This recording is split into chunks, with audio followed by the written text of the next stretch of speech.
Est-il possible de compter ses calories sans peser ce qu'on mange? C'est une question qu'on me pose régulièrement et la réponse est oui, et nous allons voir comment dans cette vidéo. Juste avant, pense à t'abonner, activer la cloche des notifications pour ne pas louper les prochaines vidéos et pour soutenir gratuitement la chaîne. Avant toute chose, je précise que compter ses calories n'est pas obligatoire. Par exemple, si tu souhaites perdre du poids, tu peux très bien y arriver sans utiliser cette méthode. Néanmoins, compter ses calories a l'avantage de te permettre d'être sûr de ce que tu manges. Ça va te permettre de manière beaucoup plus précise de savoir si tu fais réellement les choses bien ou pas. Si tu veux perdre du poids, compter ses calories va te permettre de savoir si tu es oui ou non en déficit calorique, qui, je le rappelle, est indispensable à la perte de masse grasse. Cependant, il est vrai que compter ses calories peut être très contraignant au quotidien, notamment parce que ça implique de connaître les quantités qu'on consomme. Et pour cela, il faut notamment passer par peser sa nourriture. D'ailleurs, cette méthode n'est pas recommandée à tout le monde et sur toute l'année. Compter ses calories peut être intéressant sur certaines périodes, notamment quand tu veux atteindre rapidement un objectif. Alors quels sont justement ces effets contraignants dans le fait de peser ses aliments ? La première chose, c'est qu'un contrôle trop important sur son alimentation et qui va en plus durer peut conduire à une mauvaise relation avec la nourriture. On veut à tout prix éviter de développer des comportements obsessionnels sur ce qu'on va manger et d'être anxieux par rapport à ça. La deuxième chose, c'est que le fait de peser ses aliments va demander un peu plus de temps. Ensuite, ça peut avoir aussi un impact social. En effet, lorsque tu vas manger chez des amis ou lorsque tu manges en extérieur, eh bien ça va être très difficile de pouvoir compter ses calories parce que justement tu ne vas pas pouvoir peser tes aliments. Et du coup, il arrive fréquemment que certaines personnes se privent d'événements sociaux comme cela pour pouvoir compter leurs calories de manière précise. Pour finir, ce qui peut arriver également, c'est que en se concentrant vraiment trop sur les calories, on va oublier les signaux de la satiété, les signaux de faim, les signaux de rassasiement, et finalement, on ne va voir que par les chiffres et pas par nos sensations corporelles. Pour toutes ces raisons, j'aimerais donc te présenter des stratégies qui te permettent de compter tes calories sans peser les aliments. Une technique très simple que tu peux mettre en place dès maintenant, c'est de regarder les étiquettes alimentaires. Sur les étiquettes, le poids est toujours indiqué. Exemple, si j'achète 2 escalopes de poulet, sur la barquette je vais lire le poids, on va dire par exemple 250 grammes, et donc je sais que mon escalope va faire environ 125 grammes. Et pour certains produits, on aura même le poids de la portion qui sera directement indiqué sur l'étiquette. Voici un exemple avec des gâteaux. Je sais que mon gâteau fait 49 calories et qu'il pèse 10 grammes.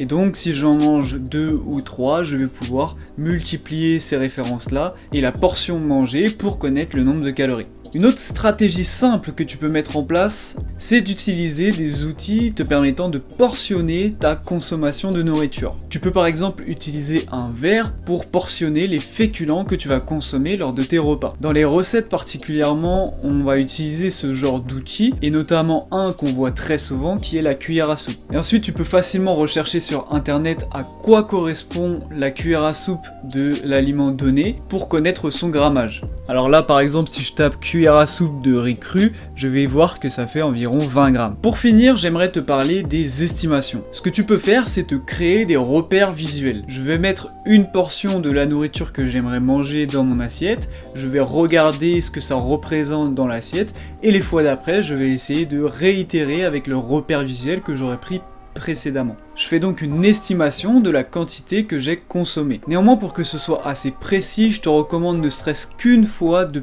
peser l'aliment en question pour voir réellement si ton estimation est bonne. Ensuite, une fois que tu auras bien vu visuellement à quoi correspond cette quantité et que tu auras vérifié avec une pesée par exemple, tu pourras les fois d'après réitérer sans avoir besoin de peser à chaque fois. Par contre, il faut quand même faire attention parce que cette technique elle peut être traître, notamment parce que la marge d'erreur peut être importante. Pour une portion de légumes, étant donné que c'est une catégorie d'aliments à faible calorie, eh bien ça ne va pas trop poser de problème. Si on prend l'exemple des brocolis, 100 g de brocolis ça va faire environ 22 calories, alors que 130 g par exemple ça va faire 29 calories. Donc si on se trompe sur une marge d'erreur de 30 g, on aura seulement 7 calories de différence. Par contre, si on reproduit le même écart sur du riz cru par exemple, 100 g de riz cru est égal à 340 calories et 130 g de riz cru est égal à 442 calories. Ici, on aura un écart de 102 calories de différence. Et des erreurs d'estimation comme celle-ci, sur une journée entière, on peut en faire beaucoup.